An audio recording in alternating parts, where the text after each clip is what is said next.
최순실 씨의 국정농단 파문을 수사하는 검찰이 최 씨와 안종범 전 수석, 정호성 전 비서관을 모두 재판에 넘기면서 중간 수사 결과를 발표했습니다.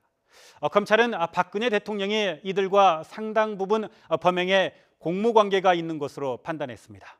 YTN 취재 결과 최순실 씨 등의 공소장에는 박 대통령이 직접 기업에 기금을 내도록 요구한 사실이 포함된 것으로 확인됐습니다. 특별수사본부에 나가 있는 중계차 연결합니다. 김승환 기자. 네, 서울중앙지방검찰청에 나와 있습니다. 네, 먼저 YTN 취재 결과 공소장 내용이 일부 확인이 됐죠. 네, 검찰이 법원에 낸 공소장에는 박근혜 대통령이 대기업을 상대로 직접 돈을 내달라고 독려한 내용이 포함됐습니다. 박 대통령은 신동빈 롯데그룹을 독대한 자리에서 하남 복합체육시설 건립 비용으로 K스포츠재단에 70억 원을 더 내달라고 직접 요구한 것으로 확인이 됐습니다.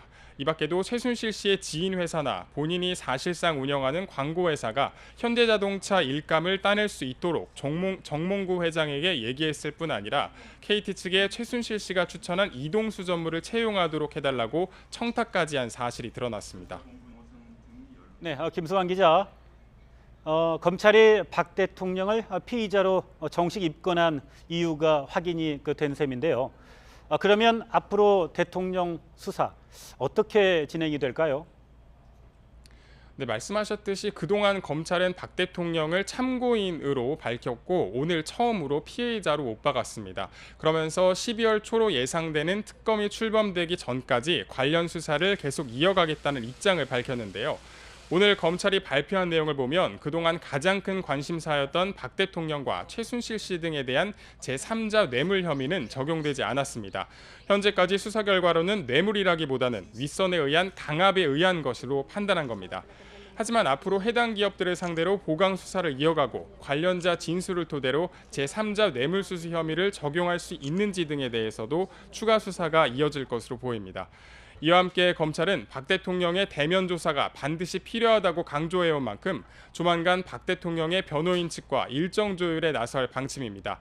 이와 관련해 박 대통령의 변호인인 유영하 변호사는 검찰의 수사 결과 발표를 받다면서 지극히 유감스럽다 이렇게 짧게 입장을 내놨습니다. 그리고 검찰이 법원에 제출한 공소장 내용을 본 뒤 오늘 오후에 다시 공식 입장을 밝힐 계획이라고 설명했습니다. 네, 김승환 기자.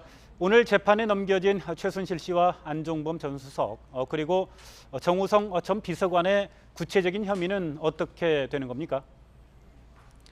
네, 최순실 씨와 안종범 전 수석은 직권남용과 강요 혐의 등이 적용이 됐습니다. 우선 미르와 K스포츠재단의 대기업 53곳을 통해서 강제 모금 774억 원을 강제로 한 혐의를 받고 있는데요.